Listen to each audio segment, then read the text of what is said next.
Você, jovem, tem uma vida de oração? É sobre isso que nós vamos falar nesse momento. Pegue a sua lição, pegue a sua Bíblia e vamos ver o que Deus tem a falar conosco.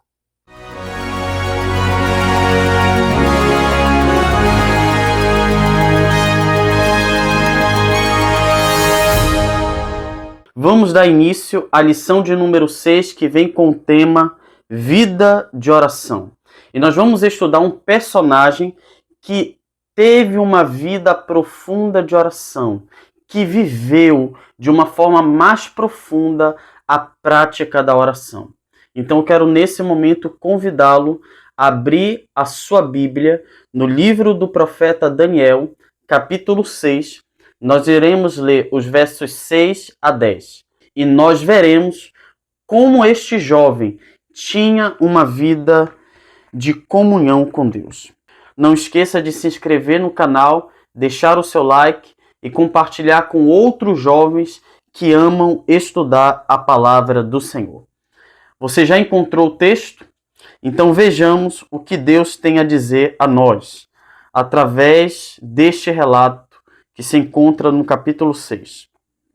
Versículo de número 6 nos diz: Assim, os supervisores e os sátrapas, de comum acordo, foram falar com o rei.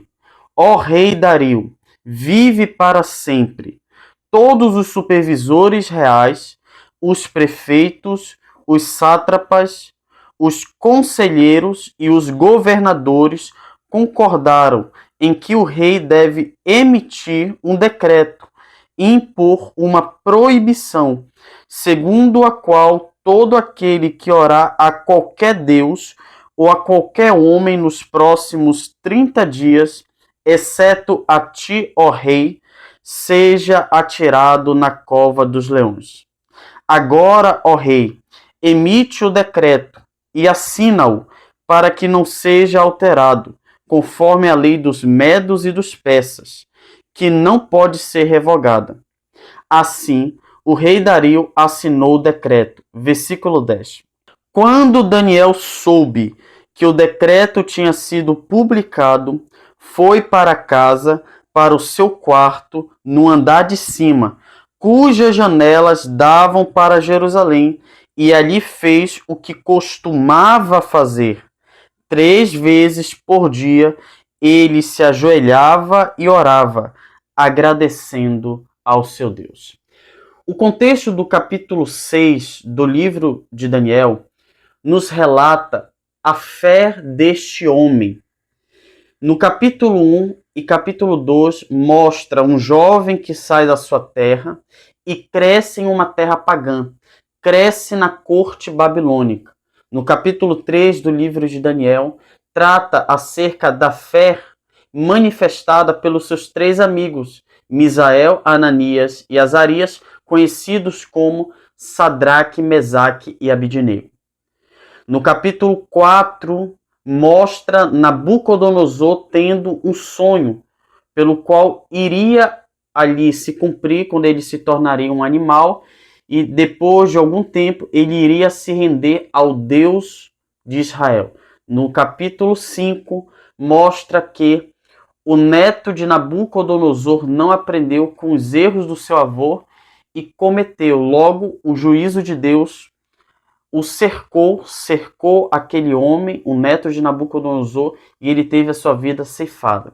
No capítulo 6, trata acerca de um jovem que tem comunhão com Deus, e através dessa comunhão, e por uma vida ilibada, por uma vida santa, por uma vida piedosa, este homem, Daniel, cresce agora no reinado de Dario, que era o reinado dos medos e dos persas. Ele cresce de uma tal forma que a Bíblia diz que alguns homens que trabalhavam com Daniel passaram a sentir inveja. E aí eles foram investigar toda a vida deste profeta para ver se havia algum erro que pudesse encontrar para relatar ao rei, para que o rei punisse Daniel. Mas o texto diz que eles não encontraram nenhum erro. A pergunta é: o que fez Daniel ter um caráter tão puro e tão santo, a tal ponto que os seus inimigos não encontraram nenhum erro? No versículo 10, a Bíblia diz que Daniel tinha o costume 3 vezes por dia orar a Deus. Então, a primeira lição que eu aprendo desse texto é: se você quer ter uma vida santa e piedosa, se você quer ter um caráter semelhante ao de Cristo, você precisa ter comunhão com Ele. Você precisa ter comunhão com Deus. Daniel só teve um caráter exemplar porque ele dedicava 3 períodos do seu dia para falar com o Deus dele, com o único Deus verdadeiro. Eu faço uma pergunta para você, jovem, que me assiste nesse momento. Você tem o caráter de Daniel? Se hoje fizessem uma análise da sua vida, qual seria o resultado desta análise? Será que aqueles que estão fazendo uma análise da sua vida olharão para você e dirão: olha, não encontrei nenhum erro, não encontrei algo que possa manchar o caráter dele? Ou encontrarão uma série de erros, a tal ponto dos ímpios blasfemarem o nome de Deus por sua causa? Então, se nós queremos ter uma vida de comunhão com Deus, precisamos buscá-lo através da oração. Então, como eles não conseguiram encontrar nada no caráter de Daniel, e principalmente ali no seu ofício, nada que pudesse manchá-lo, maculá-lo, o que eles fizeram? Bom, já que nós não encontramos nada, vamos tentar atingi-lo através da sua comunhão para com seu Deus. E aí, eles vão até o rei Dario, e através da astúcia, através ali do diálogo, eles conseguem convencer Dario a decretar uma lei que proibia qualquer pessoa orar a outro Deus a não ser o próprio rei, a não ser Dario. E Daniel, ele poderia ter se escondido, ele poderia ter abafado a sua fé, ele poderia ter buscado ao Senhor com as janelas fechadas. Mas por que Daniel não fez isso? Porque se ele fizesse isso, ele estava mascarando a sua comunhão com o seu Deus. Ele estava utilizando uma fé privada. E não é isso que Deus deseja para cada um de nós. O que Deus deseja é que venhamos ter uma fé a tal ponto que esta fé possa ser vista pelos ímpios, pelos incrédulos, ou pelas pessoas que não creem na mesma fé que a nossa.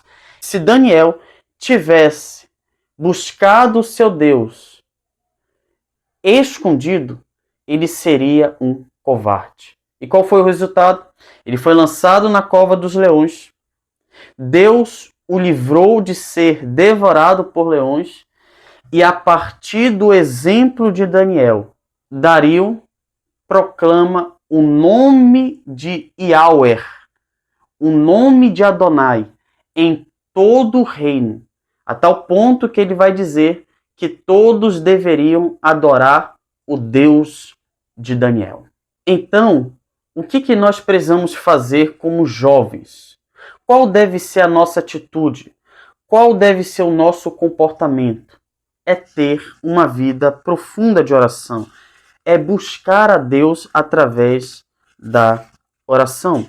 Na parte de domingo, falando com Deus em oração, nós podemos destacar que a oração é parte essencial de um relacionamento íntimo com Deus. Nas 2 últimas lições, nós vimos sobre a importância de se estudar a palavra. E por que é importante nós estudarmos a Bíblia? Porque a Bíblia nada mais é do que a boca de Deus. Se nós queremos ouvir a Deus, nós precisamos ler a palavra. Agora, não basta apenas Deus falar comigo. Eu preciso falar com Ele. Não basta Deus falar com você. Você precisa falar com Ele. Então, uma das formas de você ter um relacionamento íntimo com Deus é através da oração. E a pergunta é: o que é oração? Já que nós falamos tanto de oração, o que significa orar? No livro Caminho a Cristo, página 59, a serva do Senhor vai nos dizer algo importantíssimo acerca da oração. E o que ela escreve nos serve de resposta para nós entendermos da importância da oração. Ellen White diz: a oração é o abrir do coração a Deus como a um amigo. Então, a oração nada mais é do que um diálogo. É você abrir o seu coração para falar com o teu Deus. É quando você vai colocar diante do teu Deus os teus medos, os teus anseios. Você vai colocar diante do teu Deus aquilo que alegra o teu coração. Você vai colocar diante do teu Deus os teus planos, os teus projetos. Então, isto é oração. E é interessante é que, com base em Lamentações, capítulo 3, os versos 55 a 57, nos mostram que Deus sempre percebe o clamor do nosso coração, onde quer que estejamos. Então, não importa se você está na sua casa, se você está no seu trabalho, se você está na sua faculdade, ou na escola, ou em qualquer outro lugar. Mas quando você busca Deus em oração, Deus está atento ao clamor que procede de um coração contrito à sua voz, contrito à sua palavra. E interessante é que a Bíblia, ela nos revela orações silenciosas. Porque muitas vezes nós achamos que a oração se resume apenas na igreja ou em casa. Mas muitas vezes nós achamos que a oração se resume no falar, falar alto. Mas não é apenas isso. A Bíblia nos revela orações silenciosas que Deus, ele ouviu e respondeu. E a lição vai trazer alguns exemplos.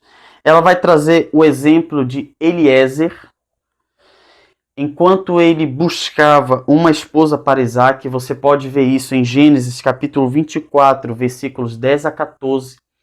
Quando Eliezer chega a um determinado local, perto do poço, a Bíblia diz que em seu coração ele clamou ao Senhor, pedindo para que, se uma moça, ao se aproximar do poço, desse água para ele e para os camelos, esta seria a esposa de Isaac.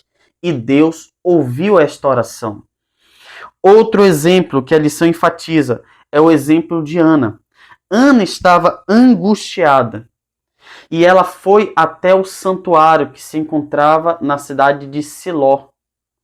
Chegando diante do santuário, ela clama ao Senhor. Só que a sua oração não era audível. A Bíblia diz que os seus lábios se mexiam, mas não podia se ouvir a voz daquela mulher. Por isso, Eli, ao contemplar aquela cena, ele vai supor que aquela mulher estava embriagada. Mas note, enquanto ela clamava a Deus, no íntimo do seu coração, Deus a respondeu, dando-lhe um filho, que se tornaria um dos maiores profetas do povo de Israel, Samuel. Você pode encontrar esse relato em 1 Samuel capítulo 1, versículos 12 e 13.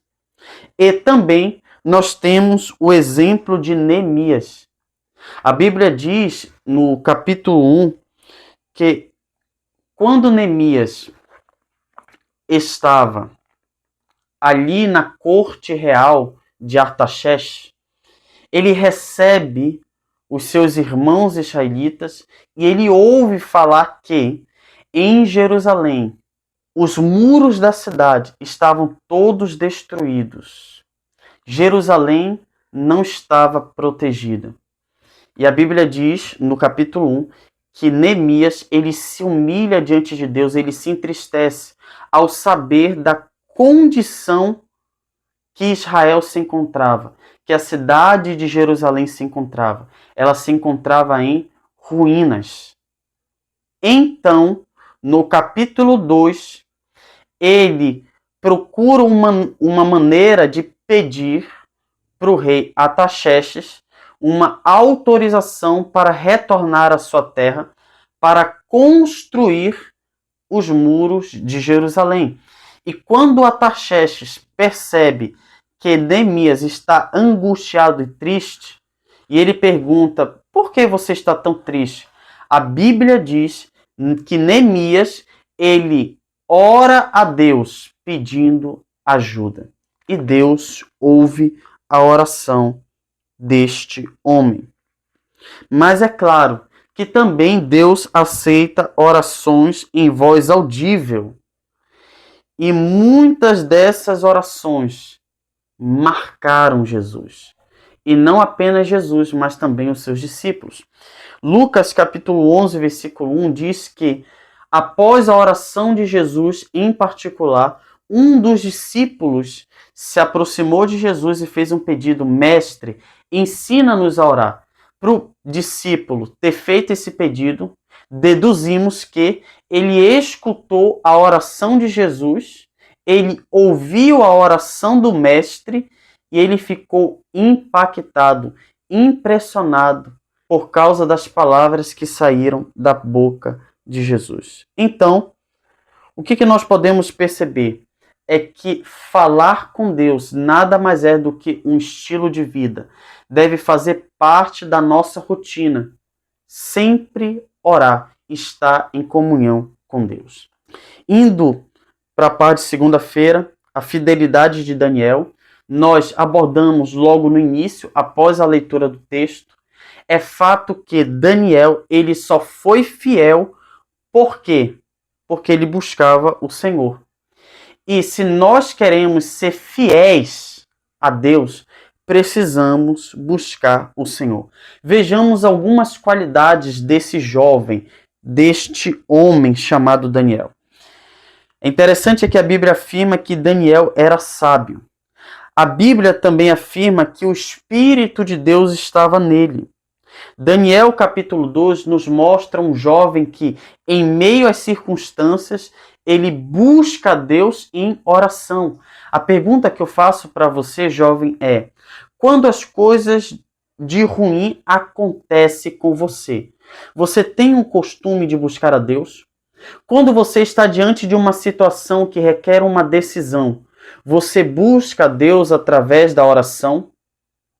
Então, meus queridos, nós precisamos fazer como Daniel, buscar o Senhor através da oração, independente das circunstâncias. Precisamos fazer da oração um meio pelo qual venhamos a buscar a sabedoria que vem do alto. Então, se nós queremos ser fiéis, precisamos ter uma vida profunda de oração. Mas talvez possa surgir uma pergunta: Gabriel, eu entendi que eu preciso ter uma vida de comunhão, uma vida de oração, mas qual é a postura que eu preciso ter quando eu vou falar com Deus? É em pé, sentado, de joelhos, deitado? Será que tem uma posição que Deus se agrada? É interessante que a Bíblia, ela não é taxativa em dizer: olha, essa posição é correta. Pelo contrário, quando nós vamos para as Escrituras, nós podemos perceber que, independente da posição em que a pessoa esteja, Deus ouve, Deus escuta. A Bíblia vai trazer o exemplo da oração de joelhos. E é óbvio que, dentre as posturas que nós precisamos ter sempre quando formos buscar o Senhor, é óbvio que estar de joelhos é algo maravilhoso e é algo que nos aproxima de Deus. Mostra reverência e nos aproxima ainda mais de Deus. Mas isso não quer dizer que em todos os momentos você precisa estar de joelhos. Porque a Bíblia vai trazer exemplos de pessoas estando em pé. Também você vê também exemplos de pessoas que estavam sentadas e que buscaram o Senhor. Você vê 2 Samuel 7,18, Juízes capítulo 20, versículos 26 e 27, sobre a oração que a pessoa orava estando em pé. Você pode encontrar 2 Crônicas 25, 6 e 13, 1 Samuel 1, 26, Jó 30, 20, Lucas 18, 11, a oração de joelhos, Lucas 22, 41, Atos 7, 60, 9, 40, capítulo 20, versículo 36. Mas também há uma posição que me chama muito a atenção. Enquanto a oração de joelho traz mais a questão da reverência, há uma postura, e eu peço para você, jovem, adotar essa postura quando você buscar o Senhor no teu quarto, que é a oração prostrado com o rosto em terra. E qual personagem que tinha o costume de sempre quando ia buscar o Senhor, sempre quando ia buscar a consagração, o Deus Todo-Poderoso, ele se prostrava com o rosto em terra? O nosso maior exemplo, o Senhor Jesus Cristo. Uma passagem que revela muito essa questão de Cristo se prostrar. Leia o Evangelho de Lucas, onde vai trazer ali o relato de Cristo no jardim do Getsemane. Diz que Jesus sentia tanta agonia, que ele não apenas se colocou de joelhos, ele se prostrou diante do Pai, dizendo: Pai, se possível, afaste de mim este cálice, que não seja conforme a minha vontade, mas sim a tua vontade. Então eu desafio você, jovem, a buscar o Senhor através da oração prostrado, com o rosto em terra. E aí a lição vai dizer que a oração é muito além que pedir ou repetir frases feitas, mas ela é um canal de comunhão para com Deus. E é interessante é que Daniel, ele nos ensina como nós devemos orar de uma forma mais atraente, de uma forma mais lúcida.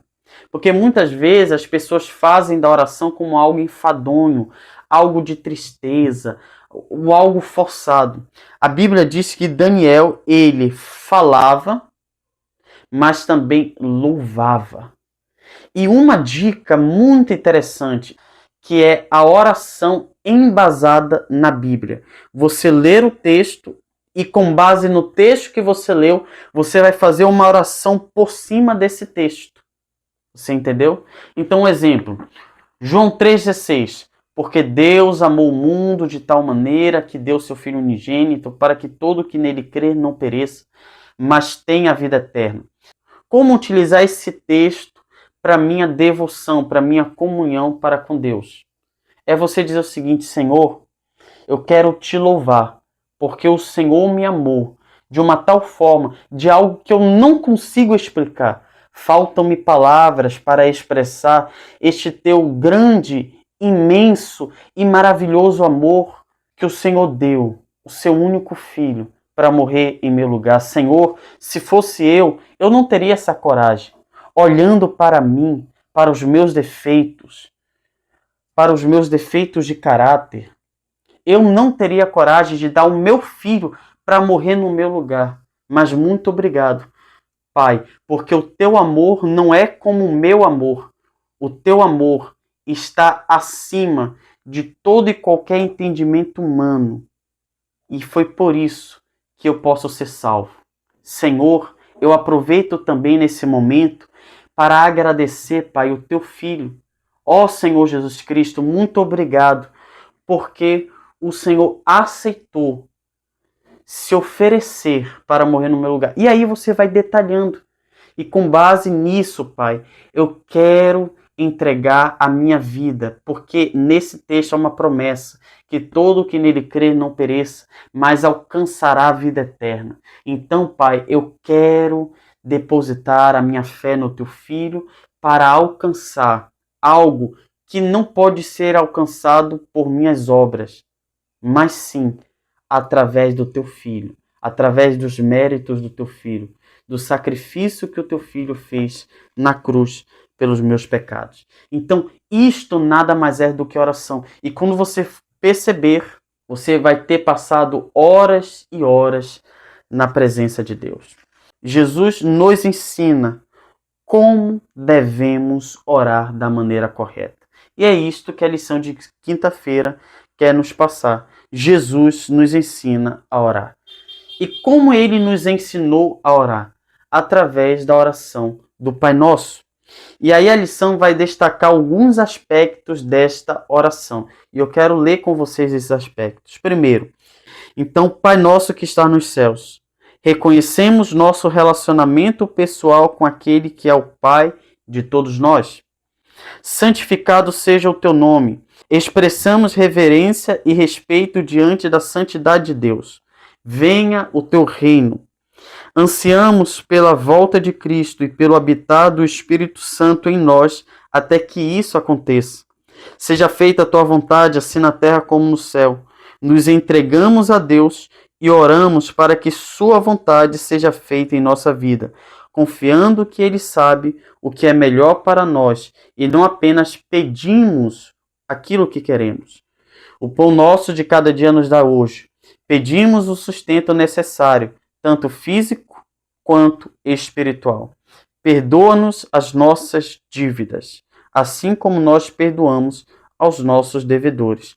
Expressamos arrependimento, buscamos perdão e demonstramos disposição de perdoar, assim como Deus nos perdoa.